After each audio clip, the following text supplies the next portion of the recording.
सो hey guys, कैसे हो आप सभी लोग। Welcome back to my channel AG anime manga. तो गाइस, आज मैं एक्सप्लेन करने जा रहा हूँ बुक ऑफ एस्पर के एपिसोड नंबर 480 को, जो कि काफी ज्यादा अमेजिंग होने वाला है। इसलिए पहले ही वीडियो को लाइक शेयर कमेंट सब कुछ कर डालना। और बाकी जिन लोगों ने भी अभी तक इसके पिछले एपिसोड को नहीं देखा है, तो मैंने उस एपिसोड का लिंक इस वीडियो के नीचे डिस्क्रिप्शन में दे दिया है। आप लोग जाकर के पहले उस एपिसोड को देख लीजिए। बाकी जिन्होंने ऑलरेडी देख रखा है तो उनके लिए शुरू करते हैं हमारा आज का ये वाला एपिसोड। तो अब इस एपिसोड की स्टार्टिंग में हमें ज़ूफेन को दिखाया जाता है, जो कि उन सभी डिसाइपल्स से कहता है कि क्योंकि मैं तुमको उन बाकी के एल्डर्स और वेनेबल्स से काफी ज्यादा दे सकता हूँ, तो अब सभी लोग जो भी मुझे फॉलो करना चाहते हैं मेरा नाम पुकारो। तो अब इधर ज़ूफेन के इतना कहने के साथ ही वहाँ पे सभी लोग स्टीवर्ट जू के नारे लगाने लगते हैं। तभी इसकी थोड़ी देर बाद ही ज़ूफेन अपने हाथों से इशारा करते हुए उन लोगों को रुकने की कहता है, और साथ ही उन लोगों से कहता है कि मुझे फॉलो करने की कुछ कंडीशंस भी हैं। सीधा कहूँ तो मुझे ताकत की प्यास के लिए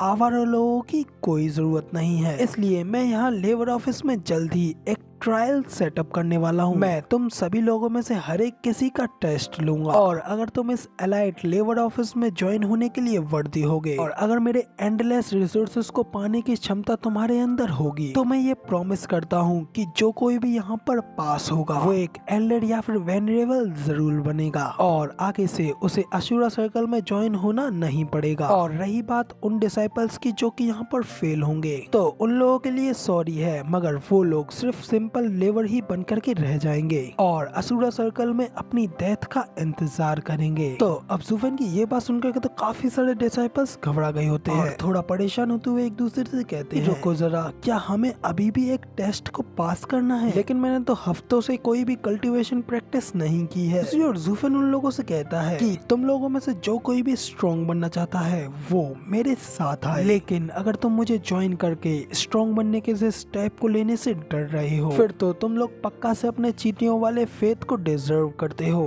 तुम लोगों में पावर की प्यास नहीं है, तुम लोग कमजोर हो। तो अब इधर ज़ूफेन की ये बात सुनने के बाद में वहाँ पे खड़े सभी लेबर डिसाइपल्स पहले तो एक दूसरे की ओर देखने लगते हैं, लेकिन तभी उन लोगों के बीच में से टाइजिंग आगे बढ़ने लगता है, साथ ही चलते हुए अपने मन में कहता है कि चलो देखते हैं आखिर एक प्रोफाउंड हेवन स्टेज कल्टीवेटर के पास में ऐसा क्या है जिसकी की वजह से इतने सारे लोग उसके वर्ड्स को फॉलो करते हैं, यहाँ तक कि इनर सेक्ट का सबसे ग्रेटेस्ट डिसाइपल गुयू भी उसे फॉलो करना चाहता है। तो अब इसी के साथ में यहाँ पे हमारा सीन चेंज होता है, और अगला सीन हमें वहीं एन सेक्टर के ग्रेवयार्ड्स को दिखाया जाता है, जहाँ पे कि ज़ूफेन बैठ कर कल्टीवेट किया करता था। ज़ूफेन वहाँ पे आने के बाद अपने कुछ स्पेल कास्ट करते हुए कहता है, हेवन अर्थ परफॉर्म्ड येलो 4 डायरेक्शन गेट्स, अभी के अभी यहाँ सामने आओ और खुल जाओ। तो ज़ूफेन के इतना कहने के साथ ही वहाँ पे 4 टेलीपोर्टेशन अरे गेट्स ओपन होते हैं, जिनके के अंदर से काफी ज्यादा इंटेंस ब्लैक ऑरा रिलीज हो रहा होता है। सेंस करने के बाद तो काफी सारे लेबर डिसाइपल्स घबराते हुए पीछे की ओर गिरने लगते हैं और हैरान होते हुए कहते हैं कि ये क्या, आखिर ये क्या चीज है। तो ज़ूफेन उन लोगों से कहता है कि ये सभी डोर्स सील्ड अरे हैं, और आल्सो तुम्हारा टेस्ट भी। हेवन और अर्थ के बीच हेवन और मैन कंबाइन होकर बॉडी माइंड और सोल बनाते हैं, और ये अनंत रूपों में बदलता और रूपांतरित होता रहता है। यहाँ हर एक अरे 3 टाइप के मिश्रण के साथ में बनी है, ट्रैपिंग, किलिंग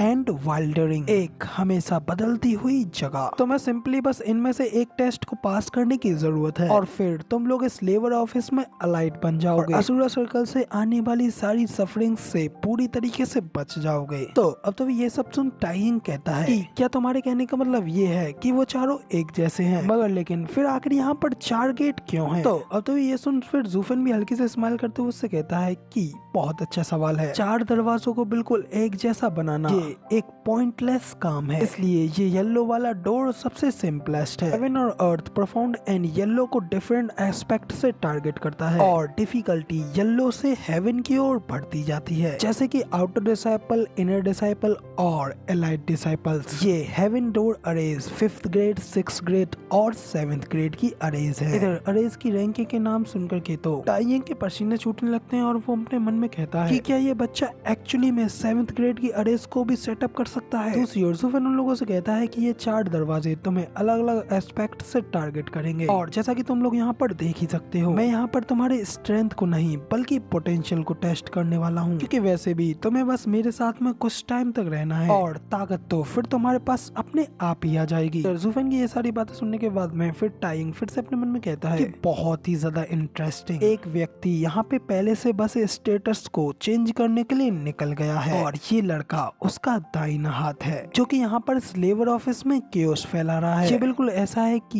ये उन इनर सेक्ट के ओल्ड मैनों को चैलेंज करके उनके मुंह से उनके खाने को छीन रहा है। ये हमारे सेक्ट के हिरार्कीज को चेंज करने जा रहा है। अब इस सब के बारे में सोचते हुए टाइयिंग काफी ज्यादा एक्साइटेड हो जाता है। कहता है कि बहुत अच्छे, मैं तुम्हारे प्लान के बारे में जान गया और अब मैं तुम्हें ज्वाइन करना चाहता हूँ, क्योंकि अब वैसे भी समय आ गया है कि इस डीमन स्कैमिंग सेक्ट को चेंज किया जाए। इधर टाइयिंग की ये बात सुनने के बाद में जुफेन भी हल्की से स्माइल करते हुए कहता है, तुमने अपने आप को सबसे पहले मेरे सामने प्रूव कर दिया है। साथ ही फिर वो अपने मन में कहता है कि ये लड़का सच में काफी ज्यादा स्मार्ट है।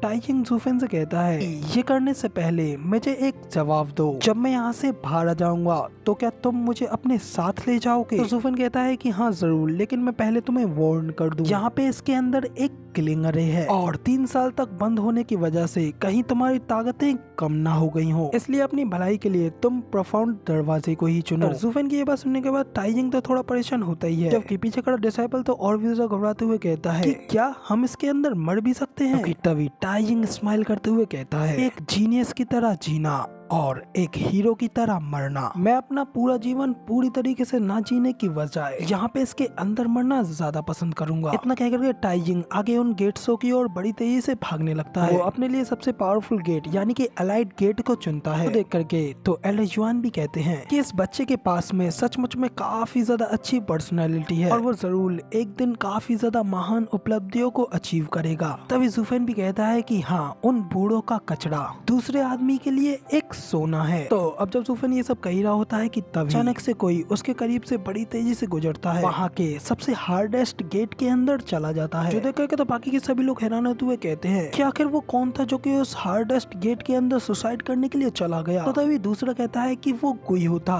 गुइहो हेवन डोर के अंदर चला गया। और जुफेन तो गुइहो को अंदर जाता हुआ देख करके आराम से खड़ा होता है, जबकि एल्डर जुआन हंसते हुए कहते हैं कि ये ग्रैंड एल्डर का डिसाइपल है जिसके के पास ग्रेटेस्ट टैलेंट के साथ में इम्यून्ड एबिलिटी है। अब जब ये यहाँ पर इस लेबर ऑफिस में है तो ये अब से हमारी साइड पे है। तो जुफेन भी कहता है कि हाँ, सच में वो काफी ज्यादा बोल्ड और कैपेबल है और मैं उसे इस सब के बिना भी ट्रेंड कर सकता हूँ। हालांकि मैं ये नहीं कह सकता कि वो मेरे साथ रहेगा या फिर एंड पे ग्रैंड एल्डर के पास में वापस चला जाएगा। वैसे भी ये सब कुछ तो सिर्फ डबल ड्रैगन गैदरिंग के लिए ही है। तभी एल्डर जुआन भी हंसते हुए कहते हैं कि हाँ, यही तो सबसे बड़ी पिक्चर है। तो गाइस, अब जुफेन के इतना कहने के साथ ही हमारा ये वाला एपिसोड यहाँ पे खत्म हो जाता है। और गाइस, अभी इससे जस्ट पहले ही मैंने चैनल पर एक नई सीरीज का एपिसोड डाला है, तो आप सभी लोग उसे एक बार पक्का से चेकआउट जरूर कर लेना। तो मुझे कमेंट करके जरूर बताना कि सीरीज कैसी है और आगे कंटिन्यू किया जाए या नहीं। और अगर सीरीज पे अच्छे व्यूज आते हैं तो मैं सीरीज को कंटिन्यू जरूर करूंगा। फिलहाल बुक ऑफ एस्पर का अगला एपिसोड तो आप लोगों को कल देखने को मिलेगा। अभी ये वाला वीडियो पसंद आया तो यार एक लाइक कर देना, साथ ही कमेंट करके जरूर बताना कि आपको हमारा ये वाला वीडियो का एक्सप्लेनेशन कैसा लगा। आगे भी ऐसी अमेजिंग वीडियोस को देखने के लिए चैनल को सब्सक्राइब जरूर से कर देना। शुक्रिया।